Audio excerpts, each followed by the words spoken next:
So hello guys, welcome to my channel. ഇന്ന് ഞാനൊരു day in my life ചെയ്യാമെന്ന് വിചാരിച്ചു. ഇന്ന് ഹോളിഡേ ആണ് ഗൈസ്, സ്കൂൾ, അതുകൊണ്ട് ചെയ്യാമെന്ന് വിചാരിച്ചു ഗൈസ്.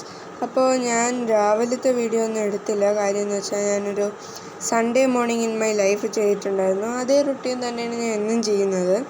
അത് വീണ്ടും കാണിച്ച് ബോറടിപ്പിക്കണ്ടെന്ന് വിചാരിച്ചിട്ട് ഞാൻ അടുത്ത ഒരു 11 മണിയൊക്കെ ആയപ്പോൾ ഗൈസ് 6 എടുത്ത് വെച്ച് പഠിക്കുകയാണ് ഗൈസ്. 11 മണിക്ക് ഫുഡൊക്കെ കഴിച്ചിട്ട് ഫുഡ് ഞാനൊരു 9:30 കഴിച്ചു. ടി വിയും കണ്ട് നടന്നു. പിന്നെ ഒരു 11 മണിയായപ്പോൾ ഞാൻ ഫിസിക്സ് പഠിക്കാമെന്ന് വിചാരിച്ച് ഫിസിക്സ് പഠിച്ചുകൊണ്ടിരിക്കുകയായിരുന്നു. കാര്യം മൺഡേ ഫിസിക്സ് പഠിച്ചുകൊണ്ട് വരാൻ ടീച്ചർ പറഞ്ഞിട്ടുണ്ടായിരുന്നു. ഫസ്റ്റും സെക്കൻഡും എനിക്ക് ആ 2 ചാപ്റ്റർ ഒന്നും അറിയത്തില്ല. അതുകൊണ്ട് ഞാനതിരുന്ന് പഠിക്കണം ഗൈസ്. പഠിച്ചപ്പോൾ എനിക്ക് വിശന്നു. അപ്പോൾ ഞാൻ 11 മണിക്ക് കഴിക്കാനുള്ള സ്നാക്സ് ഞാൻ 12 മണിക്ക് എടുത്ത് കഴിച്ചു. അങ്ങനെ ഞാൻ ഗൈസ് ഡൈമെൻഷൻസ് മനസ്സിലാക്കി പഠിച്ചപ്പോൾ എനിക്ക് ഭയങ്കര സന്തോഷമായി ഗൈസ്. ആ സന്തോഷം നിങ്ങളുടെ മുഖത്തിൽ നിന്ന് നിങ്ങൾക്കറിയാൻ പറ്റില്ല, കാരണം എൻ്റെ മുഖം നിങ്ങൾക്ക് കാണാൻ പറ്റുന്നില്ല ഗൈസ്. പഠിച്ചതിൻ്റെ സന്തോഷം ഒരു ബ്രേക്ക് എടുക്കാനുമായി ഞാൻ എൻ്റെ ഫേവറേറ്റ് സോങ്ങായ മോണലോവ കേൾക്കാൻ പോയി. മോണലോവ കേട്ട് ആ പാട്ട് തീർന്നപ്പോഴാണ് ഗൈസ് ഞാൻ അറിയുന്നത് ഞാൻ ബാക്കി പഠിച്ച് തീർത്തിട്ടില്ല, എനിക്കിനിയും പഠിക്കാനായിട്ടുണ്ട്. അങ്ങനെ ഞാൻ വീണ്ടും ഇരുന്ന് പഠിക്കുന്നു ഗൈസ്. സമയം ഇപ്പോൾ ഫസ്റ്റ് ചാപ്റ്റർ തീർന്ന് സമയം 2:30 കഴിഞ്ഞ് 2:45 പോണു. അപ്പോഴും ഇത്രയും സമയമായി. ഇനി എനിക്ക് ഫുഡ് കഴിക്കാൻ പോകണം. ഇനി ഫുഡ് കഴിച്ചിട്ട് ബാക്കി എടുക്കാം. Bye guys. അങ്ങനെ ഞാൻ ഉച്ചയ്ക്ക് ചോറ് കഴിക്കുന്നു. ചോറ് കഴിക്കുമ്പോൾ ഞാൻ കാണുന്നത് ഇതാണ് ഗൈസ്. ഇതാണ് ഞാൻ ഫുഡ് കഴിക്കുമ്പോൾ എനിക്ക് ഏറ്റവും ഇഷ്ടപ്പെട്ട ചാനൽ ഗൈസ്. അപ്പോൾ ഞാൻ ചോറ് കഴിച്ചിട്ട് വന്നപ്പോൾ സമയം എന്താ ഇത്രയായി ഗൈസ്. ആ ചാനൽ കണ്ടുകൊണ്ടിരുന്നതിൻ്റെ പ്രശ്നം എന്നാണ് ഗൈസ്. കണ്ടില്ലേ, 3:20 ഗൈസ്.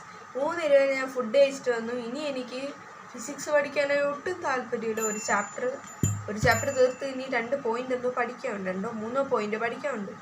എനിക്ക് ഫിസിക്സ് ഇപ്പോൾ പഠിച്ച് തീർത്തപ്പോൾ എനിക്ക് മടുത്തു ഗൈസ്. അപ്പോൾ ഞാൻ ഈ ഫിസിക്സ് പഠിക്കുന്നില്ല. സുവോളജി ടീച്ചർ കുറച്ച് നോട്ട്സിൽ വരയ്ക്കാൻ വേണ്ടി തന്നിരുന്നു. അപ്പോൾ ഗൈസ് വരയ്ക്കാം. ബൈ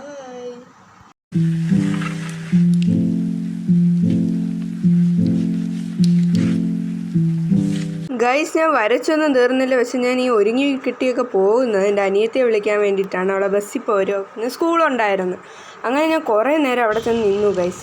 കുറേ നേരം കഴിഞ്ഞപ്പോഴാണ് ഗൈസ് ബസ് വന്നത്. അപ്പോൾ എൻ്റെ അനിയത്തി ഇറങ്ങി വന്നു. നമ്മൾ രണ്ടുപേരും കൂടെ ഒരുമിച്ച് വീട്ടിൽ പോകുന്നു ഗൈസ്. ഇപ്പോൾ സമയം കറക്റ്റ് 5:15. ഇനി പടം വരച്ചുകൊണ്ടിരുന്നാൽ നമുക്ക് സമയം നന്നായിട്ട് പോകും. അതുകൊണ്ട് ഞാനിനി കുളിക്കാനായിട്ടുള്ള പരിപാടികളൊക്കെ നോക്കിയാണ് ഗൈസ്. അങ്ങനെ ശിവ ഇപ്പോൾ താഴെ ടി വിയും കണ്ടുകൊണ്ട് സ്നാക്സ് കഴിച്ചുകൊണ്ടൊക്കെ ഇരിക്കുകയാണ്. ഞാനിവിടെ എണ്ണയൊക്കെ തേച്ച് റെഡിയാവും ഗൈസ്. എണ്ണയൊക്കെ തേച്ചിട്ട് ഞാൻ ഹാളൊക്കെ തൂത്തുവരിട്ട് ശിവയെ ട്യൂഷനും ഉണ്ടാക്കുകയാണ് ഗൈസ്.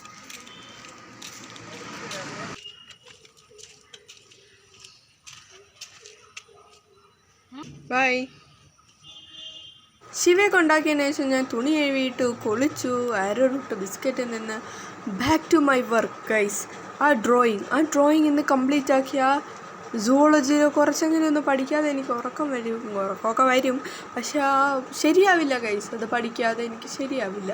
അതുകൊണ്ട് ഞാൻ ആ ഡ്രോയിങ്ങിനെ കണ്ടിന്യൂ ചെയ്തുകൊണ്ടിരിക്കുകയാണ്. ഞാനങ്ങനെ വരച്ചു കഴിഞ്ഞു. അപ്പോൾ വരച്ചു കഴിഞ്ഞിട്ടുള്ള ഫൈനൽ ലുക്കാണ് ഗൈസ് ഇത്. ഒരു 6:30 ആയപ്പോൾ അമ്മ വന്ന് മഞ്ച് മാക്സ് വാങ്ങിച്ചുകൊണ്ട് വന്നു ഗൈസ്. പിന്നെ അങ്ങോട്ട് 8:30 ആയി. പിന്നെ അപ്പമൊക്കെ ചുട്ട് കഴിച്ചു ഗൈസ്. അപ്പവും മീൻ കറിയായിരുന്നു ഇന്ന് എൻ്റെ ഡിന്നർ.